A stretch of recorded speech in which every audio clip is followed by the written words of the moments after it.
السلام علیکم ورحمۃ اللہ وبرکاتہ۔ دوستوں میں آج آپ کو بتاؤں گا کہ نبی صلی اللہ علیہ وآلہ وسلم عشاء کی نماز کیسے پڑھتے ہیں۔ آج سارا قصہ یہ جانیں گے، تو شروع کرتے ہیں۔ بسم اللہ الرحمن الرحیم۔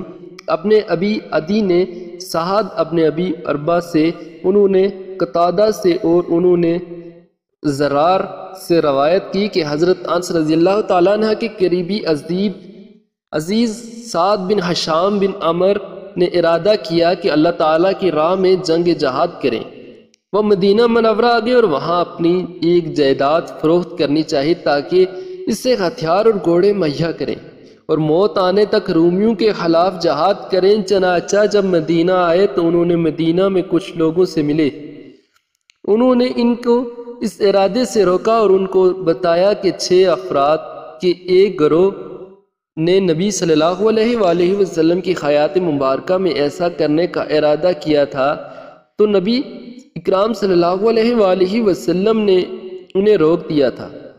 آپ صلی اللہ علیہ وآلہ وسلم نے فرمایا تھا کہ کیا میرے طرز عمل میں تمہارے لیے نمونہ نہیں ہے؟ چنانچہ جب ان لوگوں نے انہیں یہ بات بتائی تو انہیں نے اپنی بیوی سے رجوع کر لیا جبکہ اسے طلاق دے چکے تھے، اور اس سے رجوع کے لیے گواہ بنائے۔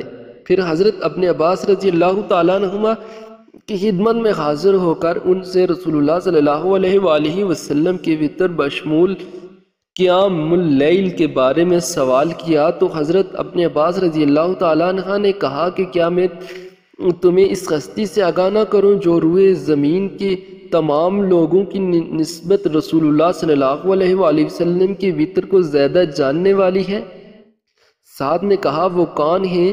انہوں نے کہا کہ حضرت عائشہ رضی اللہ تعالیٰ عنہما، ان کے پاس جاؤ اور پوچھو، پھر دوبارہ میرے پاس آنا اور ان کا جواب مجھے بھی آ کر بتانا۔ سعد نے کہا میں ان کی طرف چل پڑا اور پہلے حکیم بن افلاح کے پاس آیا اور انہوں نے اپنے ساتھ حضرت عائشہ رضی اللہ تعالیٰ عنہ کے پاس چلنے کو کہا، تو انہوں نے کہا کہ میں ان کے پاس نہیں جاؤں گا کیونکہ میں نے انہیں آپس میں لڑنے والی اور ان 2 جماعتوں کے بارے میں کچھ بھی کہنے سے روکا تھا، تو وہ ان دونوں کے بارے میں اسی طریقے پر چلتے رہنے کے سوا اور کچھ نہ مانے۔ سعد نے کہا کہ تو میں نے انہیں قسم دی تو وہ آ گئے، پس ہم حضرت عائشہ رضی اللہ تعالیٰ عنہ کی طرف چل پڑے اور ان سے حاضری کی اجازت طلب کی اور انہوں نے اجازت مرمت فرما دی، اور ہم نے گھر کا دروازے میں داخل ہوئے اور انہوں نے کہا کہ کیا حکم ہے، کیا حکیم ہے ہو؟ انہوں نے اسے پہچان لیا اور اس نے کہا کہ جی ہاں۔ تو انہوں نے کہا کہ تمہارے ساتھ کون ہے؟ تو اس نے کہا کہ سعد بن ہشام۔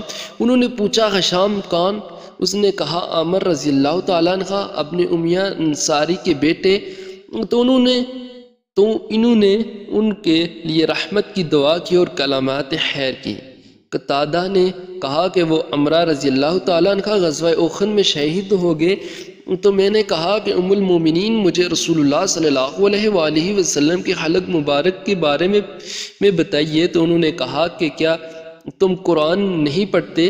تو میں نے عرض کیا کہ کیوں نہیں؟ انہوں نے کہا کہ اللہ نبی صلی اللہ علیہ وآلہ وسلم کا حلق قرآن ہی تھا، آپ صلی اللہ علیہ وآلہ وسلم کی سیرت و کردار قرآن کا عملی نمونہ تھی۔ کہا اس پر میں نے یہ چاہا کہ اٹھ کر چلا جاؤں اور موت تک کسی سے کچھ نہ پوچھوں، پھر اچانک ذہن میں آیا کہ میں نے کہا مجھے رسول اللہ صلی اللہ علیہ وآلہ وسلم کے رات کے قیام کے بارے میں بتائیں۔ تو انہوں نے کہا کہ کیا تم یا ایھا المزمل نہیں پڑھتے؟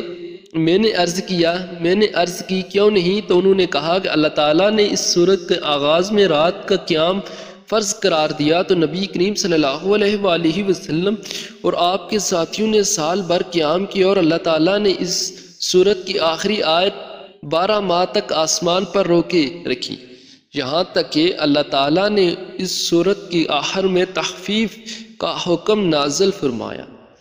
تو رات کا قیام فرض ہونے کے بعد نفل میں تبدیلی آ گئی، اور سعد نے کہا کہ میں نے عرض کی اے ام المومنین مجھے رسول اللہ صلی اللہ علیہ وآلہ وسلم کے وتر کے بارے میں بتائیں۔ تو انہوں نے کہا کہ ہم آپ صلی اللہ علیہ وآلہ وسلم کے لیے آپ کی مسواک اور آپ کی وضو کا پانی تیار کر کے رکھتے تھے، اور اللہ تعالیٰ رات کو جب چاہتا تو آپ صلی اللہ علیہ وسلم کو بیدار کر دیتا تو آپ مسواک کرتے، وضو کرتے اور پھر 9 رکعتیں پڑھتے۔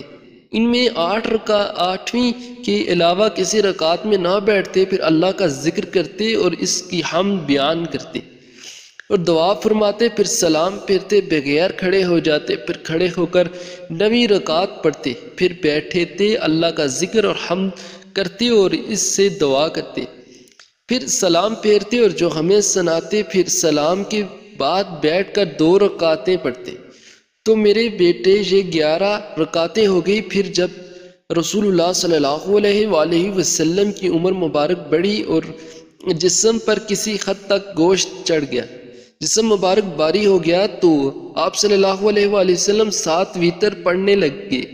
تو 2 رکعتوں میں وہی کرتے جو پہلے کرتے تھے، بیٹھ کر پڑھتے تھے۔ تو بیٹا یہ 9 رکعتیں ہو گئی۔ اللہ کے نبی صلی اللہ علیہ وآلہ وسلم جب کوئی نماز پڑھتے تو آپ پسند کرتے کہ اس پر قائم رہیں، اور جب نیند یا بیماری غالب آ جاتی اور رات کا قیام نہ کر سکتے تو آپ دن کو 12 رکعتیں پڑھ لیتے۔ میں نہیں جانتی کہ اللہ کے نبی کریم صلی اللہ علیہ وسلم نے کبھی پورا قرآن ایک رات میں پڑھا ہو، نہ ہی آپ نے کسی رات صبح تک نماز پڑھی اور نہ رمضان کے سوائے کبھی پورے مہینے کے روزے رکھے ہوں۔ سعد نے کہا کہ پھر میں اپنے عباس رضی اللہ تعالیٰ عنہما کی طرف گیا اور انہوں نے حضرت عائشہ رضی اللہ تعالیٰ عنہما کی حدیث سنائی، تو انہوں نے کہا کہ حضرت عائشہ رضی اللہ تعالیٰ عنہا نے سچ کہا کہ اگر میں ان کے قریب ہوتا یا ان کے غیر جاتا ہوتا تو ان کے پاس جاتا تاکہ وہ مجھے یہ حدیث روبرو سنائیں۔ سعد نے کہا کہ میں نے کہا کہ اگر مجھے علم ہوتا ہے کہ آپ ان کے ہاں حاضر نہیں ہوتے تو میں آپ کو ان کی احادیث نہ سناتا۔ یہ سعد بالآخر سرزمین ہند میں شہید ہوئے۔ اللہ ہمیں ان پوری احادیثوں پہ عمل کرنے اور سمجھنے کی توفیق عطا فرمائے۔ اگر کہیں سے نہ سمجھ آئے تو کمنٹس میں ضرور بتانا، انشاءاللہ میں آپ کی رہنمائی کروں گا۔ ملتے ہیں نیکسٹ ویڈیو میں۔ اللہ حافظ۔